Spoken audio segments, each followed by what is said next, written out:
Hello, Millings TV Farm. This is Milling po. Kamusta po sila? Ano po ang inyong pinagkakabalahan? At sana po ay nasa mabuti silang kalagayan at tayo po ay nag-iispa ng ating buhok at tayo po ay kailangan ng magpagupit. So, yan po ang ating ginawa. At the same time, dumating po yung pinagkakahintay-hintay nating items, garaging. Pero ang alam ko po is maliit lang po ang ating items at talagang inano pa talaga. Ewan ko kung ano po ang laman nito. At ito po ay Lazada. At tayo po ay pinadala kay Lex. Ang store po niya is Office Shop. Yan po ang nakalagay, Office Shop. Tingnan po natin kung tama po ba ang ating items na natatanggap. At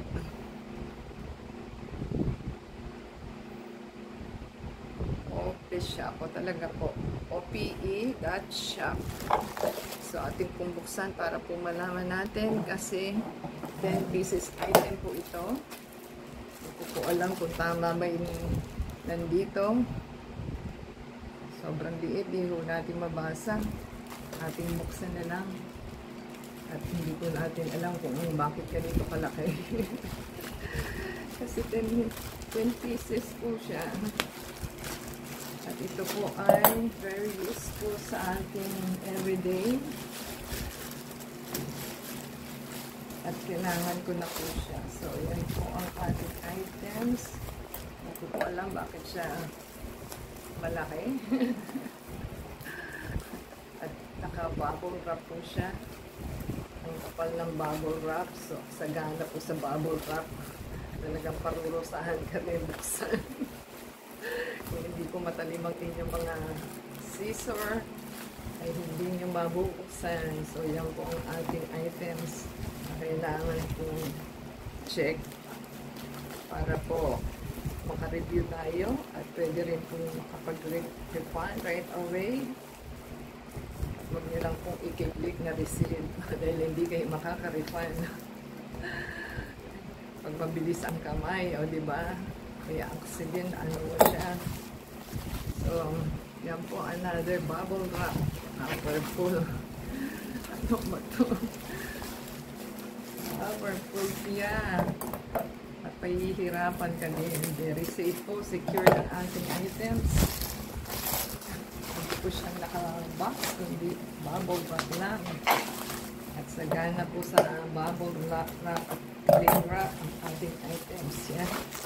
Grabe. Hindi natin mabuksan agad. Naka-cling wrap and bubble wrap. Bakit ganun? Ang magawa sa ano ha? Ayan po ang cling wrap. Dapat naman i-minus gastos po. Kasi ano naman siya. Super liit lang po ito. Dapat ito kalahati lang dahil maliit lang po yung ating item. So, talagang hinihirapan din yung magbubukas. Ay, nako, ano ba to? Parang ayaw nang ibigay ano talaga? Nakasealed ng gusto. Dapat hindi naman ganon. Ayan. Lapit na po. Konting tiis na lang po.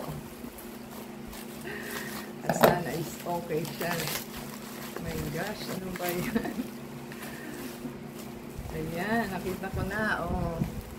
Ayan pong ating items. So, 10 po yan. So, 2. Ika, hindi po natin mahigit at kailangan ibukas talaga. So, dapat po 10 ito.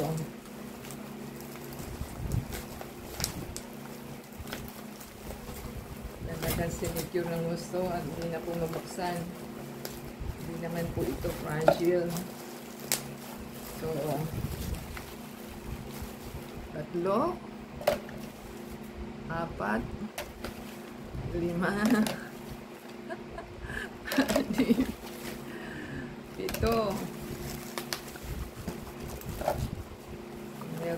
7. O, sakto lang po sa 10. 7, 8, 9, 10. So, yan po ang ating items at pang-hook po ito ng bag.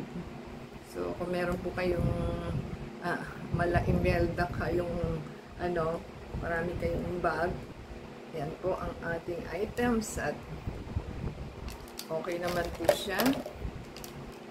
4, 6,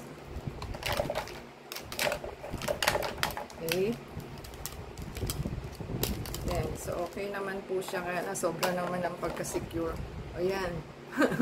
Happy na po tayo sa ating purchase.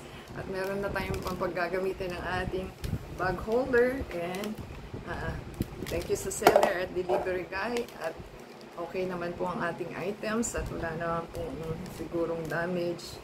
At sana po yung matibay siya. So yan po ang ating, wala naman pong basag.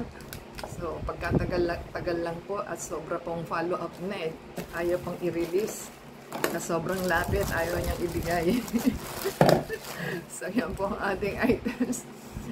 Comment down below po, give us a thumbs up, subscribe po sa ating channel, and support po yung ating channel na i-play yung ads and video, and add us sa Facebook, Twitter, TikTok, and Instagram. At last, natanggap na po natin. Legit naman po ang store. So, pwede po kayong bumili kung meron po kailangan po nila. Until next time po, God bless everyone.